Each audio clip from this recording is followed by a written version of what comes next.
Hi friends, இந்த வீடியோவில் நம்ம என்ன பார்க்க போகிறோம்னா, இப்போ கரண்ட்டாக போயிட்டுருக்க ஈரானுக்கும் இஸ்ரேல் அண்ட் யூஎஸ்ஏக்கு நடுவிலான போரில் அதோட போருக்கான காரணம் என்ன அப்படிங்கிறத மெயினாக பார்க்க போகிறோம்.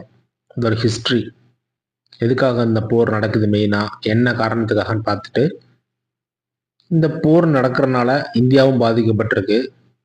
இந்தியாவில் மெயினாக இப்போ கேஸு, அதுக்கப்புறம் பெட்ரோல் இதெல்லாம் பாதிக்கப்பட்டிருக்கு. ஸோ இந்த போரோட ஃப்யூச்சர் என்ன, இந்தியாவில் இதனால் நம்ம ஃப்யூச்சரில் கேஸ் தட்டுப்பாடு, பெட்ரோல் தட்டுப்பாடு இதெல்லாம் வருமா அப்படிங்கிற பற்றி நம்ம பார்க்க போகிறோம். ஓகேவா?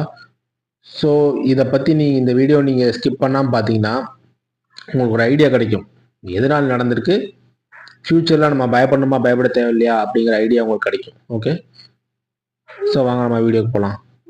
ஸோ இப்போ ஹிஸ்ட்ரியை பற்றி நம்ம பார்க்கணும்னா, ஒரு 100 வருஷத்துக்கு முன்னாடி ஈரானில் ராஜாவோட ஆட்சி இருந்தது, மன்னர் ஆட்சி.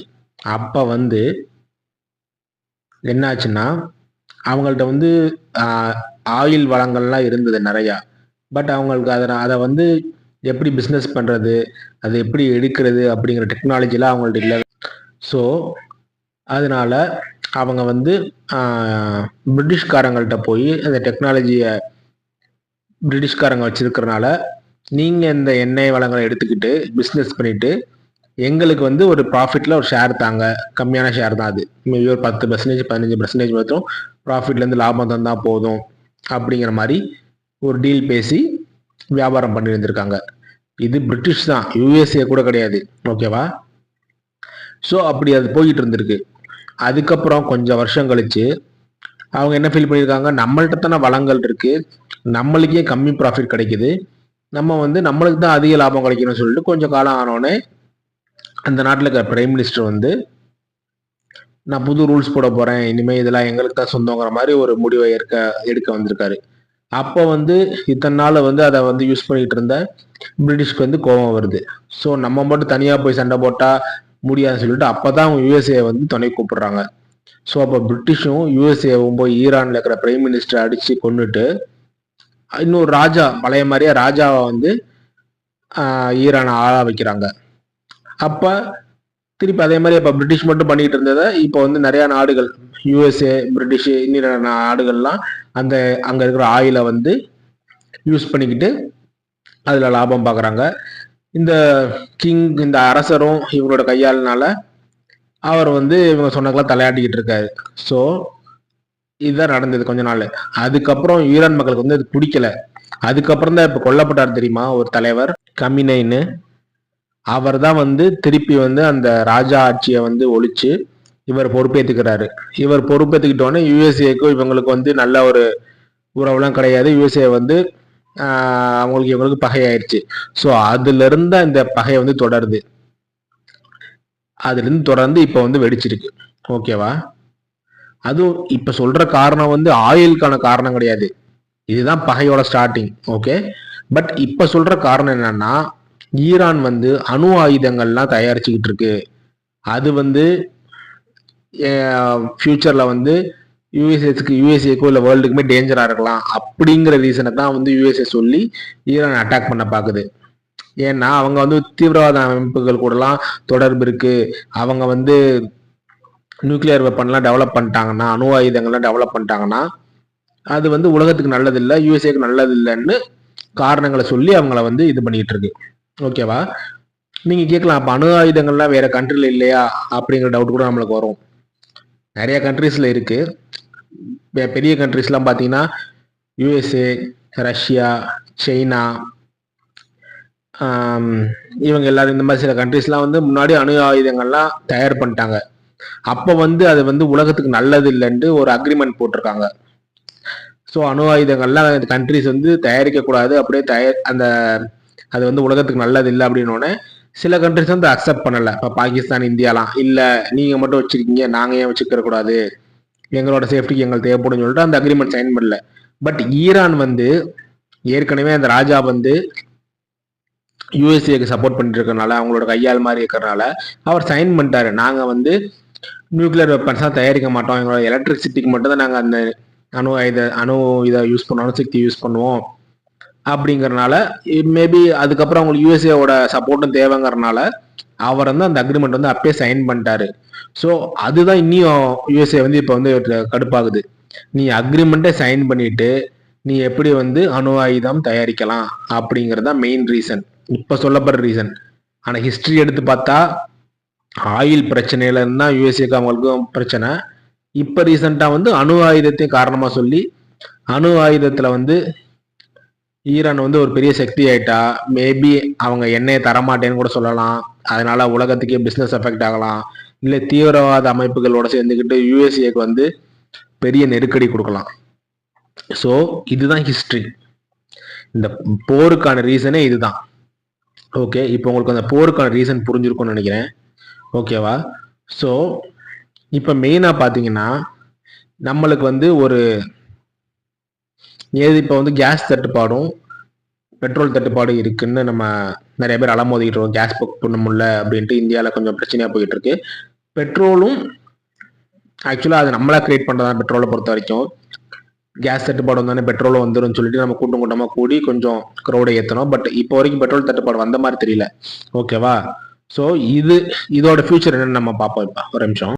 ஸோ இப்போ இந்த கேஸ் தட்டுப்பாடுக்கும் பெட்ரோல் தட்டுப்பாடுக்கும் காரணம் என்னன்னா ஹார்மோஸ் கால்வாய் அப்படின்னு இப்போ நம்ம வந்து பெட்ரோல் டீசல்லாம் ஷிப்பு வழியாக தான் மேக்ஸிமம் நம்மளுக்கு இந்தியாவுக்கு வருது. அது ஹார்மோஸுங்கிற கால்வாய் வழி வருது. அது ஈரான்ட்டு கூட கிடையாது. அந்த ஈரான் பக்கத்தில் அந்த கால்வாய் இருக்கு. அதனால ஈரான் வந்து அந்த வழியா போற ஷிப்பெல்லாம் வந்து நான் அட்டாக் பண்ணுவேன். எங்க நாட்டில் போர் நடக்கும் போது எனக்கு யாருமே சப்போர்ட் பண்ண மாட்டேங்கிறீங்க, ஆனால் என்னோட கண்ட்ரி வழியா மட்டும் நீங்க வந்து எடுத்துட்டு போவீங்களா, என் கண்ட்ரி பக்கத்துல வந்து நீ போனா நான் எப்படி நான் அலோவ் பண்ணுவேன் அப்படின்னு சொல்லிட்டு இப்ப பிரச்சனை பண்ணிட்டு தான் அந்த போற வர ஷிப் எல்லாம் அடிச்சுக்கிட்டு அதை குண்டு போட்டுக்கிட்டு இருக்காங்க. ஸோ அதுதான் மெயின் ரீசன் நம்மளுக்கு வந்து கேஸும் பெட்ரோலும் தட்டுப்பாடு ஏற்படுறதுக்கான காரணம். ஓகேவா? பட் ஆனால் நம்ம வந்து ஃபுல் அண்ட் ஃபுல் அந்த ஹார்மோஸ் கால்வாயை மட்டும் டிபெண்ட் பண்ணி இல்லை அந்த ஈரான் யூஏ நாடுகள் டிபெண்ட் பண்ணி இல்லை. மித்த கண்ட்ரிஸ்ல இருந்து நம்ம வந்து பெட்ரோல் கேஸ்லாம் வாங்குறோம். ஓகேவா? பட் ஆனால் இதுலேருந்து வரனால நம்மளுக்கு இதுலேருந்து தட்டுப்பாடு ஏற்படுது. ஸோ இந்த தட்டுப்பாடு, இந்த போர் பதற்றம், இன்னும் போர் வந்து எத்தனை நாள் நடக்கும் எப்படிங்கிறது நம்மளுக்கு தெரியல. ஏன்னா அது அவங்க கையில தான் இருக்கு. அந்த 3 கண்ட்ரிஸ் மித்த கண்ட்ரிஸ்லாம் என்ன முடிவு எடுக்கிறாங்க, இந்த சமாதானம் ஆகுறாங்களா அப்படிங்கிறத பொறுத்தா இருக்கு. நம்ம வந்து எப்படி இதை சமாளிக்கலாம், அது எத்தனை நாள் நீடிக்கும், ரொம்ப ஒர்ஸ்ட் கேஸா போனா கூட நம்மளுக்கு அதற்கான பாதிப்பு என்ன அப்படிங்கிறத மட்டும் நான் உங்களுக்கு சொல்றேன். ஸோ ஒரு ரீசன் நம்ம வந்து அவங்கள்ட்ட இருந்து மட்டும் வாங்கல. ஓகேவா? மித்த கண்ட்ரிஸ்ல இருந்து வாங்குறோம். ஸோ அதனால ஃபுல் தட்டுப்பாடுங்கிறது கண்டிப்பா வராது. கேஸ்லயே வராது, பெட்ரோல்லே வராது. ஓகே? ஸோ இப்போ பெட்ரோல்லாம் பார்த்தீங்கன்னா நம்ம வந்து லைக் பேக்கப் மாதிரிலாம் நம்ம கண்ட்ரீஸ்ல வச்சிருப்போம். ஒரு 2 மாசத்துக்கு வர்ற மாதிரி பேக்கப்லாம் ஆல்ரெடி இருக்கும். ஸோ பெட்ரோல் தட்டுப்பாடு கண்டிப்பா வராது. அப்படியே வந்தாலும் like petrol diesel price increase ஆகலாம், கொஞ்சம் கிடைக்கிறதுல கொஞ்சம் தாமதமாகலாமே தவிர ஃபுல் தட்டுப்பாடுங்கிறது என்றைக்குமே வராது. அதே மாதிரி தான் கேஸ்லேயும் இப்போ கமர்ஷியல் சிலிண்டர் ஸ்டாப் பண்ணிட்டாங்க. மேபி பிகாஸ் கடையை விட லைக் தனிநபர்கள் இப்போ நம்மளோட பொதுமக்களுக்கான கேஸ் தானே முக்கியம் கமர்ஷியல் கேஸை விட. ஸோ அதனால தான் ஸ்டாப் பண்ணிட்டாங்க, ஒரு சேஃபாக சைடுக்கு தான். ஓகேவா? இன் ஃபியூச்சரில் மேபி எல்லா பிரச்சனையும் கொஞ்சம் நார்மலானோடனே அவங்களுக்கு கேஸ் கொடுப்பாங்க, மேபி லிமிட்டடாக கொடுக்கலாம். ஸோ ஒர்ஸ்ட் கேஸில் எனக்கு தெரிஞ்சு நம்மளுக்கு பற்றாக்குறை சிலிண்டர் கிடைக்கலங்கிறலாம் வராதுங்க. கண்டிப்பாக கிடைக்க தான் செய்யும். மேபி டிலே ஆகலாம். அப்போ வந்து அதை நம்ம அடாப்ட் ஆக கற்றுக்கணும். ஏதாவது ஒரு இண்டக்ஷன் ஸ்டவ்வோ, ஒரு சேஃபர் சேர்க்கும் இண்டக்ஷன் ஸ்டவ் வாங்கி வச்சுட்டு அதை வச்சு நம்ம சமாளிக்க முடியும். அந்த கேஸ் ஒரு 2-3 நாள் கிடைக்காம டிலே ஆச்சுன்னா கூட அதை வச்சு நம்ம சமாளிச்சுக்கலாம். இப்போ கேஸ் பிரச்சனையை பொறுத்த வரைக்கும் ஹோட்டல்ஸும் அதே மாதிரி தான். அவங்க மேபி அவங்களும் இண்டக்ஷன் அடுப்புகளுக்கு போகலாம். விறகு ஏதாவது வெளியில வந்து சமைக்கலாம்னா விறகு அடுப்பு வச்சு கூட சமைக்கலாம். அப்படிதான் மேனேஜ் பண்ணி ஆகணும். பிகாஸ் அவங்களும் குடும்பம் இருக்கு, அவங்களுக்கும் கமிட்மெண்ட்ஸ் இருக்கு. அப்படின்னா அவங்களும் வேற ஆப்ஷன்ஸ் பார்த்து ஆகணும். மேபி அவங்களுக்கு ஒரு இன்வெஸ்ட்மெண்ட் மாதிரி இருக்கலாம், ஒன் டைம் இன்வெஸ்ட்மெண்ட் மாதிரி. இப்போ இண்டக்ஷன் ஸ்டவ், எலக்ட்ரிக் ஸ்டவ்லாம் போறதா இருந்தால் மேபி 10,000-20,000 கூட ஆகலாம். பட் அவங்க அதை பண்ணித்தான் ஆகணும், வேற வழி இல்லை. ஸோ அவங்களுக்கும் ஒரு சான்ஸ் இருக்கு. இப்போ பொதுமக்கள் நம்மளுக்கும் இண்டக்ஷன் ஸ்டவ்வை வச்சு மேனேஜ் பண்ணலாம். மண்ணெண்ணெய் அடுப்பு இருக்குது, அதை வச்சு நம்ம மேனேஜ் பண்ணலாம். ஸோ இந்த மாதிரி கேஸ் இல்லாத டைமில் நம்ம அதை வச்சு மேனேஜ் பண்ணிவிட்டு கேஸ் ஆர்டர் பண்ணி கொஞ்சம் டிலே ஆகி கிடைச்சோன்னே கேஸ் யூஸ் பண்ணிக்கலாம். ஸோ இந்த மாதிரி தான் பண்ணணும். பெட்ரோலை பொறுத்த வரைக்கும் அப்படி தான். இப்போ பெட்ரோல் தட்டுப்பாடுங்கிறது கண்டிப்பாக வராது, இன்னும் 2-3 மாதத்துக்கு எனக்கு தெரிஞ்சு வராது. அப்படியே வந்தால் கவர்மெண்ட் வந்து மேபி ரூல்ஸ்லாம் போடுவாங்க. பெட்ரோல் வந்து மேக்ஸிமம் 1 லிட்டர் தான் எல்லா வண்டிக்கு போடணும், டேங்க்லாம் ஃபில் பண்ணக்கூடாது அப்படிம்பாங்க. அப்பயும் தட்டுப்பாடு வந்தால் காரை யூஸ் பண்ணாதீங்க, பைக்கை மட்டும் யூஸ் பண்ணுங்கம்பாங்க. அதுலேயும் தட்டுப்பாடு வந்தால் காரு பைக் எதையுமே யூஸ் பண்ணாதீங்க, பப்ளிக் டிரான்ஸ்போர்ட்டில் மட்டும்தான் போங்க அப்படின்னு ரூல்ஸ் போட்டு எப்படினாலும் நம்மளோட வாழ்க்கையை நடக்கத்தாங்க செய்யும். மேபி இயல்பு வாழ்க்கை கொஞ்சம் பாதிக்கும், பட் ஒரு பஞ்சம் மாதிரி, இப்போ பெட்ரோலுக்கே பஞ்சம், கேஸுக்கே பஞ்சங்கிற லெவலில் போயிடாது எனக்கு தெரிஞ்சு. அதை நம்ம மக்கள் வந்து தத்தளிக்கிற ரேஞ்சுக்கு போக மாட்டோம் தான் நினைக்கிறேன். அதுக்குள்ளே ஏதாவது முடிவு வந்துடும். ஓகேவா? ஸோ மக்கள் வந்து ரொம்ப பேனிக் ஆக வேண்டியதான், ஆக வேணாம். ஓகேவா? கவர்மெண்ட் வந்து ப்ராப்பராக டெசிஷன்ஸ் எடுத்து ஒரு வரைமுறை பண்ணி இந்த தட்டுப்பாடை கண்ட்ரோல் பண்ண நினச்சா கண்டிப்பாக கண்ட்ரோல் பண்ணலாம். ஸோ இந்த மாதிரி தான் கண்ட்ரோல் பண்ண முடியும் அவங்களாலும். கேஸ் ஆர்டர் பண்ணுற டைமை வந்து இன்க்ரீஸ் பண்ணலாம். நீங்கள் 45 நாளுக்கு முன்னாடி ஆர்டர் பண்ணிங்கன்னா தான் உங்களுக்கு வந்து ஆர்டர் பண்ண முடியும்னு சொல்லலாம். பெட்ரோல் பங்க்கை வந்து அவங்க வந்து ரூல்ஸே போடலாம். அவன் 5 லிட்டர் 10 லிட்டர் வாங்க போகிறதெல்லாம் அவாய்ட் பண்ணலாம், டேங்க் ஃபில் பண்ணுறதுலாம் அவாய்ட் பண்ணலாம். நீ 100 ரூபாய்க்கு மட்டும் போடு, இல்லாட்டி 1 லிட்டர் மட்டும் போடு, அவ்வளோதான் மேக்ஸிமம் போடணும். அந்த மாதிரி சில ரூல்ஸ் வந்து நிலைமை மோசமாக ஆக அந்த மாதிரி ரூல்ஸ் போட்டு நம்ம கண்ட்ரோல் பண்ணாலே போதும். யாருக்கும் தட்டுப்பாடெலாம் கண்டிப்பாக வராதுங்க. ஓகேவா? ஸோ இந்த வீடியோ உங்களுக்கு பிடிச்சிருக்குன்னு நினைக்கிறேன். தேங்க்யூ. நம்ம நெக்ஸ்ட் வீடியோவில் பார்க்கலாம். சப்ஸ்கிரைப் பண்ண மறந்துடாதீங்க. Okay, thank you.